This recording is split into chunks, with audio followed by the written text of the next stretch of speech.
পৃথিবীতে না আপন পর বলতে কিছু হয় না। সময় ভালো থাকলে সবাই আপন, আবার সময় খারাপ হলে সবাই পর।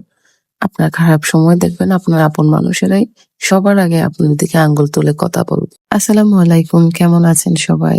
যাদের বাসায় বাচ্চা আছে আমার মনে হয় তাদের বাসায় যেকোনো সময় হুটহাট করে অনেক রকমেরই আবদার চলে আসে। যেমন সন্ধ্যার পর বিকেলের নাস্তায় আমার বাসায় অনেক রকমেরই আবদার আসে। আর বেশিরভাগ সময় তো এই ফ্রেঞ্চ ফ্রাইটার আবদারই আসে। যেটার জন্য আমি বাসায় সবসময় আলুটা স্টক করে রাখি। কারণ জানি হুটহাট করে বাচ্চারা কখন যে কি বলে বসবে আর সেটাই আমাকে করে দিতে হবে। কারণ বড়দের মানা করলে বুঝে কিন্তু বাচ্চাদের মানা করলে সেটা কখনোই বুঝে না। তাদেরকে যেটা লাগবে বলবে সেটা দিতেই হবে। এখানে আজকেও ওরা বাহানা করলো যে ফ্রেঞ্চ ফ্রাই খাবে আর আমিও সেটাই করে দিচ্ছিলাম। কারণ ফ্রেঞ্চ ফ্রাইটা ওদেরও অনেক প্রিয় আর আমার কাছেও বানাতে অনেক সহজ মনে হয়। এই তো আমি কয়েকটা আলু নিয়ে এখানে ফ্রেঞ্চ ফ্রাইয়ের মতো কাটিং করে নিচ্ছি। আর আমি বাবু ছুরি দিয়ে কাটতে পারি না। অনেকে দেখি অনেক আপুরাই ছুরি দিয়ে কাটে।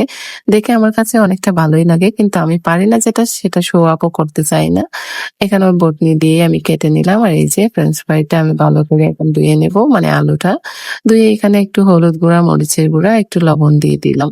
এটা খুবই সহজ ফ্রেঞ্চ ফ্রাইটা বানানোর জন্য। আর আমি লবণ মরিচটাই এড করি যাতে করে বাচ্চারা একটু ঝালটাও খেতে পারে। আলুটা এমনিতেই মিষ্টি থাকে আর ওরা এমনিতেই ঝালটা একদমই পছন্দ করে না।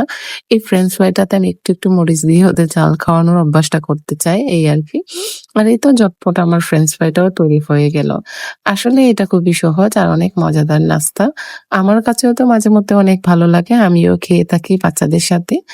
আজকে এই পর্যন্তই। যারা আমার ভিডিওটা ফুল দেখছেন সবাইকে অসংখ্য ধন্যবাদ। আল্লাহ হাফেজ।